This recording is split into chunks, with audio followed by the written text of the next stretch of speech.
faut le reconnaître, et je me dois de le dire, nous subissons les conséquences de 50 années d'immigration insuffisamment régulée, qui ont abouti à un échec de l'intégration.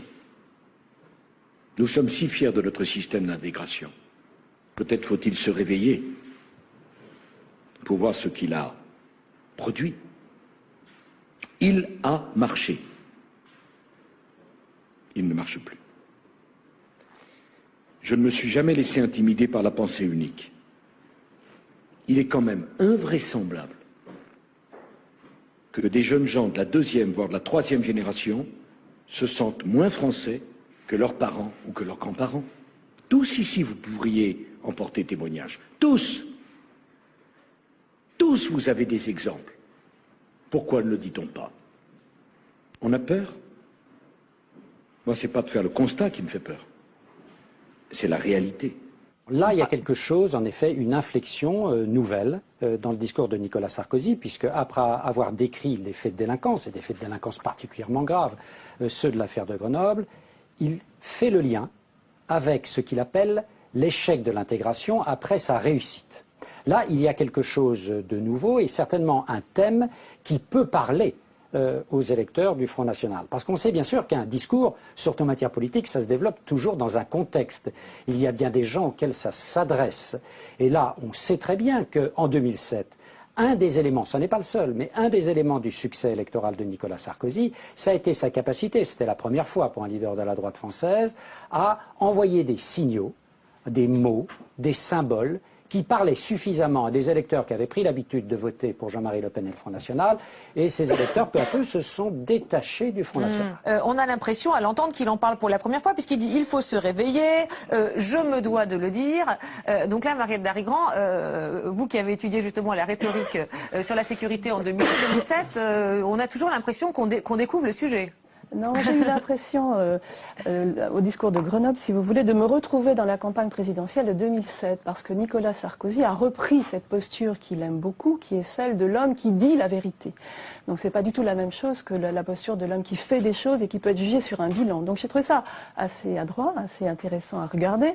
Il se remet dans ce qu'il aime faire, c'est-à-dire non seulement promettre, mais rompre avec un silence. C'est la rhétorique, si vous voulez, de l'anti-bien-pensance, de l'anti. Je suis celui qui dit les choses que personne ne dit. Voilà, donc je me dois de vous le dire. C'est quand même une formule tout à fait incroyable dans la bouche d'un président qui est là depuis 3 ans. Oui. Donc il est en campagne. Voilà, il nous a. Ça y est, c'est parti. Ça, pour vous, ça veut dire qu'il est effectivement parti pour 2012. Voilà, oui. mais ce qui peut-être va être problématique quand même, c'est que il ne peut pas tenir, si vous voulez, tout à fait ce langage dit performatif, c'est-à-dire je dis et puis ça va se faire. À part Jésus-Christ, lève-toi et marche, on n'a pas vu beaucoup d'occasions où ça a marché justement. Alors peut-être que là, les gens vont lui en vouloir. Ce sera peut-être pas aussi efficace qu'en 2007. C'est une hypothèse.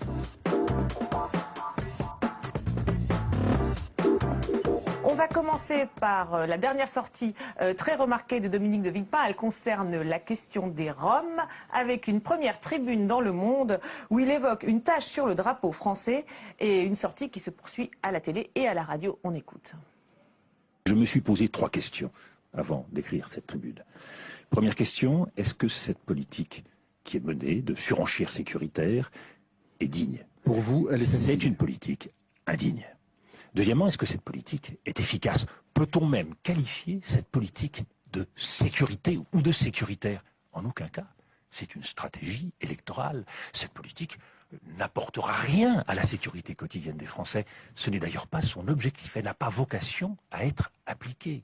Cette politique, elle a pour but d'activer le clivage entre la droite et la gauche. Et là, je m'insurge. Parce que la droite française, ce n'est pas ça.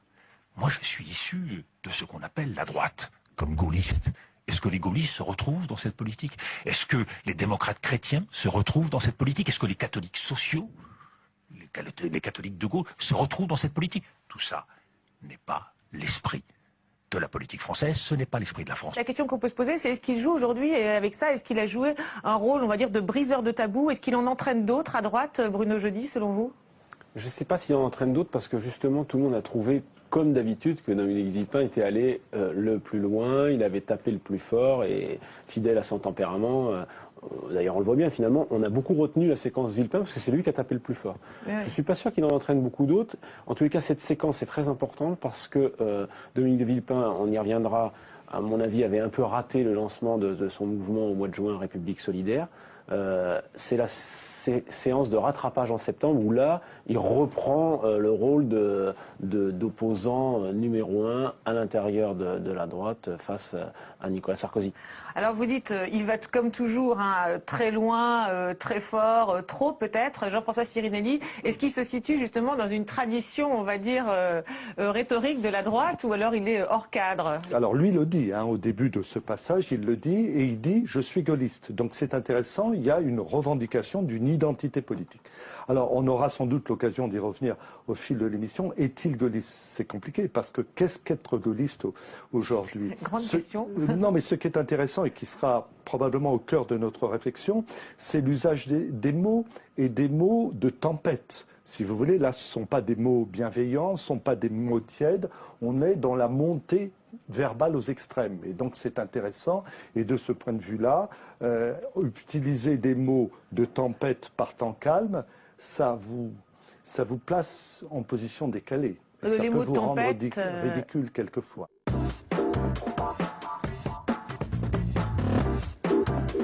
Avec le système, la réforme que l'on fait, votre régime de retraite, je dis votre à vous les Français, sera non seulement équilibré en 2018, mais bénéficiaire.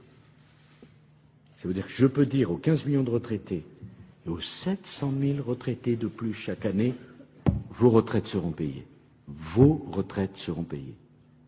Alors ça provoque du mécontentement, ça provoque des protestations, mais face à mon devoir, le mot devoir existe.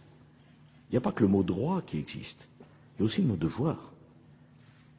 Ma satisfaction, c'est de me dire, quand cette réforme sera passée, eh bien, les Français se diront, on n'a pas de souci à se faire pour nos retraites.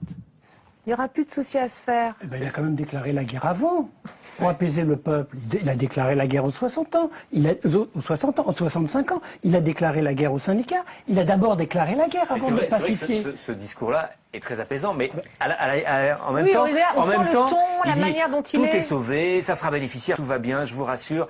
Et ça fait pas plaisir à tout le monde. C'est-à-dire qu'il nous annonce des choses super, vachement bien, avec un peu le ton du sang et des larmes, parce que le sang et des larmes, c'est puissant, c'est l'autorité, c'est régalien.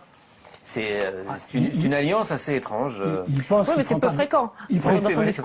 Sauf qu'il pense qu'il ne prend pas beaucoup de risques en ayant la majorité à l'Assemblée nationale et au Sénat sur cette retraite. Elle va passer. Oui, mais Ali Magoudi, on se dit quand on et en entend parlant ça. de 2018 surtout. Oui, non mais ce que je veux dire, c'est que il prend les Français à témoin en disant, regardez, j'ai gagné ce duel que j'ai enclenché.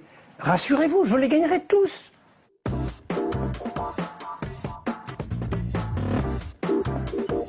J'ai décidé, j'ai accepté, j'ai choisi de le soutenir et de faire alliance avec lui parce qu'il m'a semblé que c'était le meilleur candidat pour gagner les élections présidentielles. Je pense que je ne me suis d'ailleurs pas trompé. Donc Nicolas Sarkozy n'a jamais été mon mentor. J'ai fait alliance avec lui, j'ai choisi de l'aider à être président de la République et je m'en félicite tous les jours. Alors cet extrait a été énormément commenté. On y a vu un signe de l'émancipation de François Fillon. En même temps, comme toujours, quand les couples vont mal, on a envie d'aller chercher les photos de mariage, les photos du début de la relation. Alors c'est ce qu'on a fait grâce à Lina. On a retrouvé un extrait de 2004. C'est le moment où François Fillon est encore ministre du gouvernement Raffarin, où il vient de rejoindre Nicolas Sarkozy, candidat donc sur le point de prendre la tête de l'UMP, et les deux participent à un meeting commun à Bourges. On est en octobre 2004. Écoutez ce que dit François Fillon. François, le gaulliste social, et Nicolas, le libéral pragmatique, se sont rapprochés pour cause de conquête à l'UMP. Entre les deux, l'âge de guerre est enterré. Et nous nous sommes même parfois heurtés sans indulgence.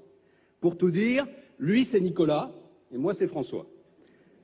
Mais je veux vous dire qu'il est rassurant de voir que le futur président de l'UMP ne s'entoure pas de sosies et d'obligés. Voilà, lui c'est Nicolas, moi c'est François. Alors Brice Teinturier, vous dites finalement, il s'émancipe, il prend ses distances, le mot sur le mentor. Mais là, on voit bien que finalement, c'est ce qu'il a toujours dit, non? Je crois que malgré tout, il y a une différence entre déclarer lui c'est lui et moi c'est moi. Laurent Fabius l'avait fait et là on a à nouveau ce jeu. Et déclarer je ne suis pas son mentor. Nicolas Sarkozy n'a jamais été mon mentor. Non, vous allez encore plus loin là. Mais parce que quand on dit lui c'est lui, moi c'est moi, on affirme simplement une égalité ou une identité, c'est presque tautologique de dire ça. Quand on dit du président de la République, qu'on réaffirme avec force, il n'a jamais été mon mentor, j'ai décidé de faire alliance avec lui, on pose sa stature d'une autre manière que simplement en donnant une tautologie d'existence qui est importante, mais en disant je m'appelle François, il s'appelle Nicolas. Comme si finalement il cherchait un peu à inverser la relation, non, Serge Lefebvre? Mais tout à fait. Si on prend cette analogie du couple, il nous dit je ne suis pas une femme soumise et battue, je suis quelqu'un qui est ma personnalité et ça n'est pas lui qui doit me dicter ma conduite. Parce que finalement des couples désassortis, on en connaît beaucoup, hein, où il y en a un qui est plutôt, comme vous dites, baroque, extraverti, un autre qui est plutôt dans la rigueur, dans la contention, etc. On pense même que c'est une complémentarité très fonctionnelle. Oui, on pouvait penser que ça marchait bien d'ailleurs. À l'intérieur des couples. Mais il y a un moment où ça peut virer à quelque chose pour les observateurs. On se dit mais c'est un couple sadomasochiste, c'est pas possible. Il y en a un qui est toujours battu et l'autre qui prend toujours. Fillon avait un côté un peu masochiste. On l'a dit de Fillon absolument qu'il était masochiste, alors que justement tout ce qu'il nous dit c'est je ne suis pas du tout dans cette position, je ne suis pas dans une position inférieure, je suis dans une position certes complémentaire. Devant tout le monde, je prône la fidélité absolue et c'est ce que font en général les couples devant un public, c'est-à-dire que s'ils se disputent à part, ils ne le montrent pas aux autres. Et puis il y a un moment, quand le couple est au bord de la séparation, où là, il y a quelque chose qui se fissure, c'est-à-dire qu'on a le droit, finalement, de dire aux autres quelle est la vérité de ce couple.